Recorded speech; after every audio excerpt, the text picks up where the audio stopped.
6번은 용도. 다시 앞으로 들어오세요. 용어. 어차피 강론 다음 주에 들어가니까.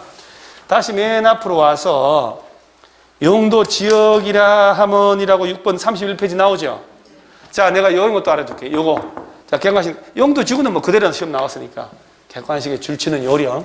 이거 통처리 줄치면 안 된다고 그랬죠. 이걸 틀리게 해서 정답 처리하고 싶다. 그럼 봐봐. 용도 지역이라 하면은 토지의 이용, 건축물의 용도, 건폐율, 용적률, 높이 등을 제한함으로써 토지를 경제적 효율적으로 이용하고 공공복리 정진을 도모하기 위해서, 자, 거기 하나만 줄쳐보세요. 서로 중복되지 아니하게. 거기만 줄쳐보세요. 도시군 관리계획으로 결정하는 지역을 말한다. 자, 용도 지역들끼리는 중복될 수 있다, 없다? 없다. 그 말의 의미 아시겠어요? 자, 이런 얘기예요. 자, 우리 이 건물 있는 땅이 요 일대가 준주거지역이라고 그랬죠. 준주거지역을 지정해 놓고 다시 여기를 자연녹지지역이라고 지정하면 되게 안 되게? 안 된다 이 말이에요. 용도 지역들은 평면적으로 들어가는 거지. 보세요. 이렇게 되는 공간이 있으면 3종 일반주거, 준주거지역, 자연녹지지역, 일반 공업지역, 전용주거지역이라고 평면적으로 중복되지 않도록 용도지역이 다 지정되어 있는 거예요. 그러면 여기다가 준주거지역 해놓고 다시 3종 일반주거 이러면 안 된다는 얘기지. 도시지역 지정했는데 다시 얘를 농림지역으로 지정하면 될까요? 왜? 목적이 다르잖아요. 도시지역은 인구와 산업이 밀집되어 있는 곳이지만 농업진흥지역일 때 농림지역 들어가잖아요. 그러죠? 그러니까 이 문장의 포인트는 서로 용도지역 지정할 때 서로 중복될 수 있다, 없다? 없다. 그것이 포인트지. 문장 통째로 외울 필요가 없는 거예요. 그 다음에 용도지구. 아까 용도지구 몇 가지 있었어요? 혹시 책을 봤는데 기억나는 것만 한두 가지만 얘기 안 아까워. 경관지구, 고도지구, 방화지구, 방제지구, 또 뭐 취락지구, 보호지구, 개발 뭐 복합용도지구, 뭐 특정용도 제한지구 있었죠? 그럼 봐봐요. 여기는 이 문장에는 뭐가 포인트일까? 용도 지구라 하면 토지의 이용, 건축물 용도 등등등등의 용도 지역의 제한을, 자, 아까 용도 지역들이 있었죠?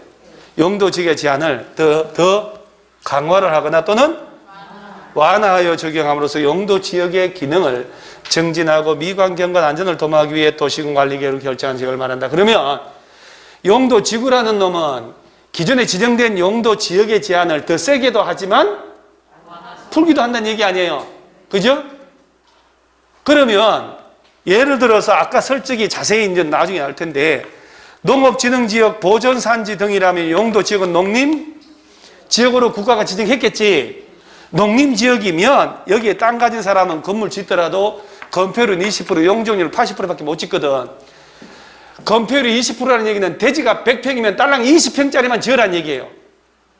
용적률이 80%라는 얘기는 연면적을 주어진 대지 면적의 80%만 지어라는 거예요. 100%도 아니야. 그런데 여기다가 취락지구를 지정한다. 아까 용도지구 중에 취락지구라는 말 들어봤죠? 설정이 있었다니까. 취락지구를 지정하면 건폐율이 60%까지 오염이야. 그러면 좋아지는 거예요? 나빠지는 거예요? 저런. 아니 잠깐만. 이해해요.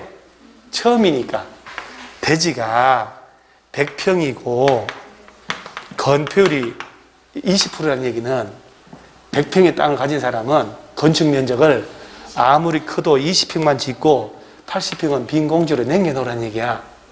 건폐율이 90%라는 얘기는 100평의 땅에 90평짜리 지을 수 있고 10평만 남겨놓으면 되는 거야. 그럼 건폐율이 높으면 높을수록 좋은 거 아니야?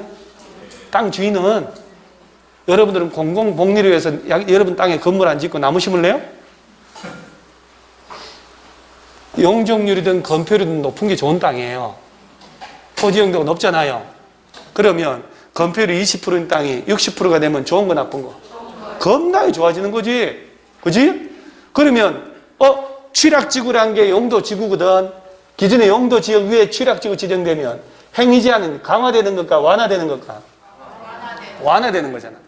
일반적으로는 우리 동네가 준주거인데 방화지구 묶어버렸다, 보호지구 묶였다, 그러면 규제가 더 세게 들어가는 거야.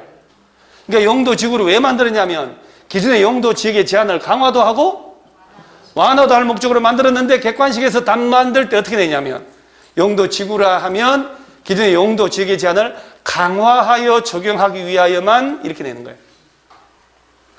그러니까 객관식 공부를 할 때 이 공부는 논술식이 아니어요. 객관식이에요. 객관식에 맡겨 공부하는 사람들이 지혜로운 거예요. 그러니까 이런 포인트를 잘 알아요. 포인트를. 무슨 말인지 아시겠어요? 자, 다시. 용도 지역이란 놈은 서로 중복될 수 있다, 없다? 없다. 용도 지구란 놈은 용도 지역의 제한을 강화도 하고 완화도 할 목적으로 만든 제도다. 근데 용도구역 외울 것도 없고 나머지 외울 것도 없는 거예요. 자, 10번에 기반시설이란 거 나오나요? 기반시설의 종류가 이렇게 많은데 칠판을 보세요. 기역부터 교통시설, 니어는 저 노란 것만 읽어보세요. 니어는 공간시설, 디귿은 유통공급, 니얼은 공공문화체육, 미엄은 방제, 비업은 보건위생, 그 다음에 시어선. 그러면 덩어리가 몇 가지? 7가지. 오. 이런 거는 이렇게 연결되는 건 문제 나올까 안 나올까요? 유치찬란하게 몇 번 써먹었거든요. 자, 주차장은 뭘로 분류? 교통시설. 폐차장은 어디 갔어요, 이놈? 폐차장은 환경기초. 자, 폐차장은 교통시설로 분류된다. 이렇게 장난치는 거예요. 자, 방제시설 있죠? 하천, 유수지, 저수지. 여러분 저 옆에 안양천 주변에 목동 유수지라고 들어봤나요? 여기 있는데 간판도? 목동 유수지. 저수지라고 들어봤어요? 저수지? 저수지에는 물이 있어 없어요? 저수, 저축. 물을 저축하고 있다. 유수지는 물이? 그게 아니거든요. 그 흐를 유자가 아니거든요. 유수지란 말은 평소에는 물이 없어야 돼요. 어? 자꾸 사진은 왜 찍어요? 책에 있는데? 나는 첫날부터 내 사진을 저렇게 많이 찍는 팬은 처음 보는데. 사인도 해줄까요? 사진에 찍어서 사인도 해주고. 나중에 자세히 설명할 텐데, 일단 뭐 유수지라고 하는 게 물이 흐르는 곳이 아니고, 왜 갑자기 폭우가 쏟아지면 하천 주변에 물이 갑자기 넘치잖아요. 그럼 침수돼가지고 뭐 저지대 같은 경우는 물이 넘치 난리 나거든. 하천 주변에 평소에는 주차장 같은 운동장 같은 걸 쓰다가 물이 넘치면 물을 담는 그릇 역할을 하도록, 물이 참 범람하지 않도록 이렇게 물을 담는 그릇 역할을 하도록 빈 공간 만들어 놓은 게 유수지라고 그래요. 그 하천 주변에 목동 유수지. 유수지 중에 가장 큰 데가 저 망원동 들어보셨어요? 합정동? 망원동 유수지라고 엄청나게 커요. 그 80년대 후반에 한강 범람해가 뚝이 터져가지고 합정동 이때 물 잠겨서 난리 났거든요. 그때 유수지를 만들어 놓은 거예요. 재난 막으려고. 그러면 보세요. 내가 예를 들어 볼게요. 하천, 유수지, 저수지 3개 빼고는 방제시설에 해당하지 않는 거 찾아라. 그러면 방화, 막을 방자잖아요. 방풍, 바람을, 방수, 물을, 사방, 모래 무너져 내는 거 막으려고. 방조, 파도, 다 막을 방자 들어갔네. 이 3개만 외워놓으면 방제시설 다 연결된다니까요. 그러면서 얘네들의 연결을 나중에 하는 거예요. 자, 일단 이 전체 시설을 뭐라고?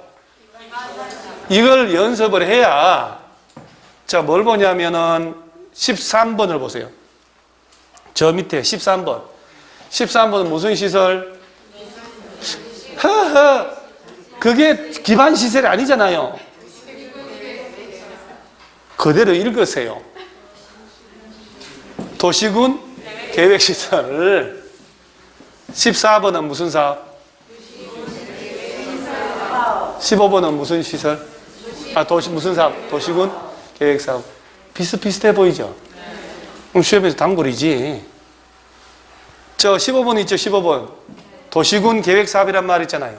29회라고 돼 있는데 여기는 표시 없어요. 내가 표시하는 거예요. 29회 시험에서는 이걸 박스 그대로 넣어놓고 도시군 계획사업의 해당하는 걸 전부 골라보시오. 이렇게. 자, 다시 13번 보세요. 13번은 무슨 시설? 제가 여러분 요거만 하고 집에 보내드릴게요. 집에 보내주게. 지금 뭐 앉아가지고 얼마나 힘들었어요. 첫날부터. 그죠? 그리고 어차피 오늘 배운 거 집에 가면 하나도 기억 안 나거든요. 마스크 쓴 사람만 기억날 거예요. 마스크 쓰고 눈 작고 뭐 이렇게 안경 끼고 소리 질러가면서 무슨 과목인지도 기억 안 나고. 자, 13번에 도시군 계획 시설이라 하면, 자, 그 책에 기반시설 중 거기 한번 줄 쳐보세요. 기반시설 중 도시군 관리계획으로 결정된 시설을 말한다라고 되어 있죠. 자, 아까 전체 시설을 뭐라고 했을까요? 아까 기반시설은 덩어리가 몇 개로 구분했다고? 7개. 맨 위에 나온 게 무슨 시설? 혹시 여러분 총기를 내가 보는 거예요? 주차장? 주차장은 어디에 속한다? 교통시설. 맨 밑에 거는?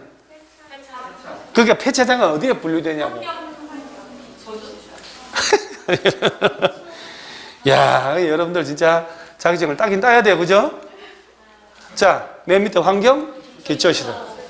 자, 아까 유수지 하천은 뭘로 분류했을까? 응? 하천, 유수지, 저수지. 그러죠? 방제시설. 이 전체를 기반시설이라고 하거든. 그런데 지금 나오는 것은 13번은 도시군 계획시설이라고 되어 있죠? 자, 봐봐요. 기반시설하고 도시군 계획시설을 놓고 보면 어디가 더 포괄적 개념입니까? 자, 봐봐요, 여러분. 자, 진짜 마지막. 자, 도시군 계획시설은 무엇을 말하냐 했더니 기반시설 중이라고 되잖아요. 그죠? 기반시설 중, 자, 도시군 관리계획으로 결정된 시설을 말한다라고 되잖아요. 그 기반시설 중에서도 설치할 때마다 미리 도시군 관리계획으로 결정하는 시설만 무슨 시설? 도시군 계획시설이에요. 그러니까 기반시설을 전체라 하면 그 중에 일부를 뽑아서 뭐라고? 도시군 계획시설이라. 그러니까 단어를 떠들어야 돼. 지금 단어가 안 떠들어지잖아요. 13번은 무슨 시설? 도시군 계획시설이라 하면 기반시설 중 미리 도시군 관리계획 절차를 거쳐 결정된 시설을 말한다. 그리고 14번 보세요. 자, 무슨 사업? 도시군 계획 시설 사업이라 하면 도시군 계획 시설을 설치 정비 개량하는 사업이다. 자, 그러면 요 놈을 설치하는 사업을 도시군 계획 시설 사업인데 시험에서 뭐라고 내냐? 얘가 완전 단골이거든. 도시군 계획 시설 사업이라 하면은 기반 시설을 설치 정비 개량하는 사업을 말한다. 이렇게 내는 거예요. 그럼 틀리죠?